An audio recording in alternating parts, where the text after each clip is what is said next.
नमस्कार दोस्तों, उषा की आवाज़ चैनल में आप सभी का स्वागत है। हमारी आज की कहानी है पतंग सी बेटी। संक्रांति की सुबह का अखबार खोलते ही सरला की खुशी का ठिकाना ना था। सोनिया की तस्वीर मुख्य पृष्ठ पर छपी थी।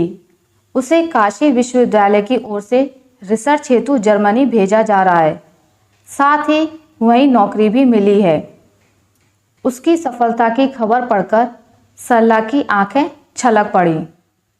इसी बेटी के लिए उसने क्या कुछ नहीं सुना था। ना जाने किसका खून है। सारे दिन लड़कों की तरह पतंग उड़ाती फिरती है। लड़कियों वाले कोई लक्षण ही नहीं है। अभी आसमान में उड़ रही है।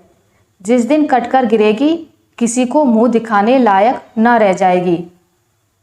सास की इन चुभती बातों से आहत सरला ने उस पर हाथ भी उठाया था और रोज रोज घर के क्लेश से तंग आकर माँ के पास छोड़ आई थी। बढ़ते बच्चे को नानी भी कब तक बंद रखती। तभी उसके बचपन की सहेली नीरा, जो वाराणसी के एक गर्ल्स हॉस्टल की वार्डन थी, उसने हॉस्टल भेजने की बात कही, जो सरला को जच गई। वो दिन और आज का दिन बच्ची ने पीछे मुड़कर नहीं देखा।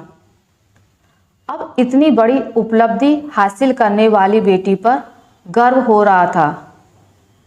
इस बात की सूचना जब उसने सास को दी तो उनका चेहरा सफ़ेद पड़ गया था।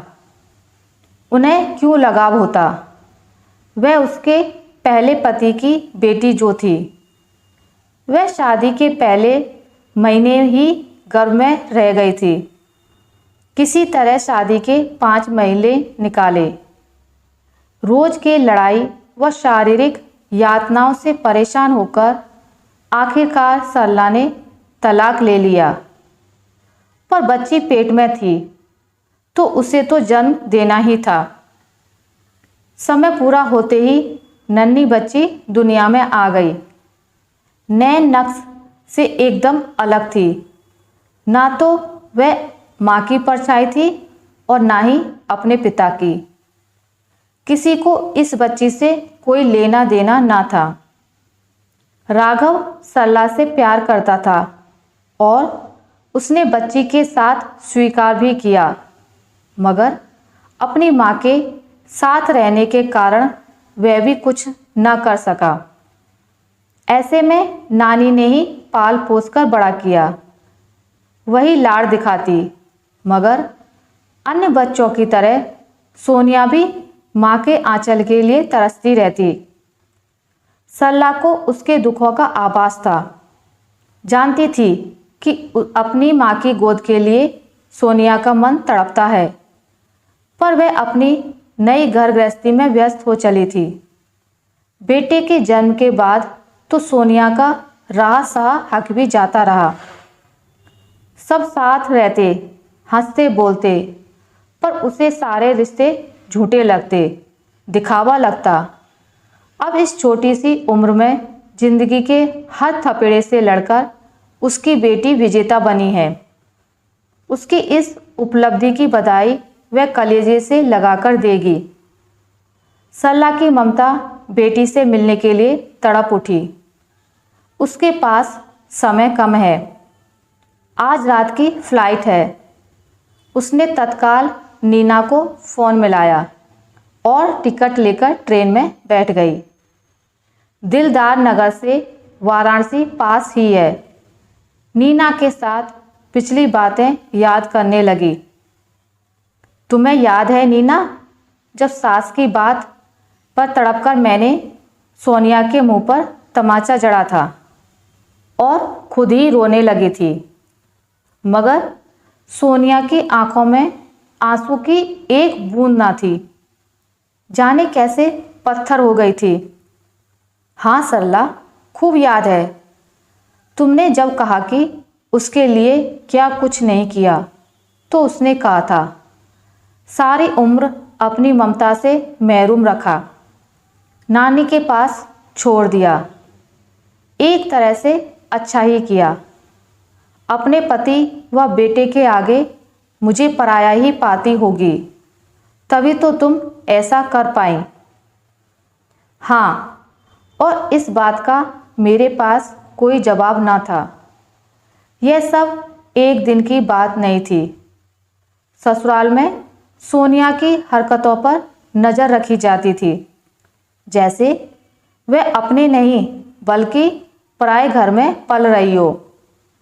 वह एक गलत विवाह की पैदाइश थी, तो इसमें उसकी क्या गलती थी। उस रोज पतंग उड़ाने के कारण हुए हंगामे को तुमने ना संभाला होता तो आज यह शुभ दिन कैसे आता। उस रोज नीना ने ही दोनों को अच्छी तरह समझा बुझाकर शांत किया। उसने ही सोनिया का दाखिला वाराणसी के एक बोर्डिंग में करा दिया। नानी ने इतना बैंक बैलेंस तो छोड़ा ही था कि जो उसकी शिक्षा के लिए काफ़ी था। अब तो वह स्वयं ही अपनी योग्यता के बल पर विदेश जा रही है। आज अपनी बेटी के लिए उसका रोम रोम हर्षित था। बातों बातों में स्टेशन आ गया। रिक्शा कर हॉस्टल पहुंची तो जैसे उसका इंतजार ही हो रहा था। बेटी की मासूम आंखों में अपनी झलक पाकर पिघल गई। मैं बहुत कमज़ोर थी बेटी, इसलिए दूसरों की शर्तों पर जीती चली गई, समझौते कर लिए। मुझे माफ़ कर दे मेरी बच्ची। कोई बात नहीं माँ, तुम अकेली ना छोड़ती तो किताबों से दोस्ती कैसे होती। अकेलेपन के एहसास ने मुझे इन किताबों में डुबो दिया, और देखो ना, आज इनकी बदौलत ही मुझे तुम वापस मिल गई। सोनिया बाहें फैलाए राह देख रही थी। मेरे बच्चे, मुझे तुम पर गर्व है, सीने से लगाकर इतना ही कहा। बरसों के जज्बाती आंसू दोनों को भिगो गए। असली राहत तो अपनों से मिलकर ही महसूस होती है, और माँ बेटी के रिश्ते से बढ़कर तो कुछ भी नहीं। एक खूबसूरत रिश्ता जो मलिन हो चला था, वह नफरत की आग बुझते ही चमक उठा। आपसी भाव बदल गए। जिन लोगों में उससे झूठ दिखता था, वहाँ सच्चा स्नेह नजर आने लगा। अतीत का दर्द कम हुआ तो राहत पाकर आसमान निहारने लगी। आज फिर आसमान रंग बिरंगी पतंगों से भरा हुआ था। कुछ हवा में तैर रही थी तो कुछ आसमान की ऊंचाइयों को छू रही थी। तभी एक पतंग कटकर जमीन पर आ गिरी, जिसे देखकर उसका मन भर आया। ना जाने ऐसे कितने बच्चे हैं जो माँ बाप के क्षणिक आनंद की प्राप्ति का परिणाम होते हैं, जिन्हें परिवार का सुख नसीब नहीं होता। कभी माँ बाप के नाजायज संबंध तो कभी अहम के टकराव के कारण हुए तलाक की सजा भुगतते हैं। उसने मन ही मन ईश्वर को धन्यवाद दिया। उन्होंने ही उस रोज नीना को भेजा और उसके ही माध्यम से सोनिया को एक नई राह दिखाई।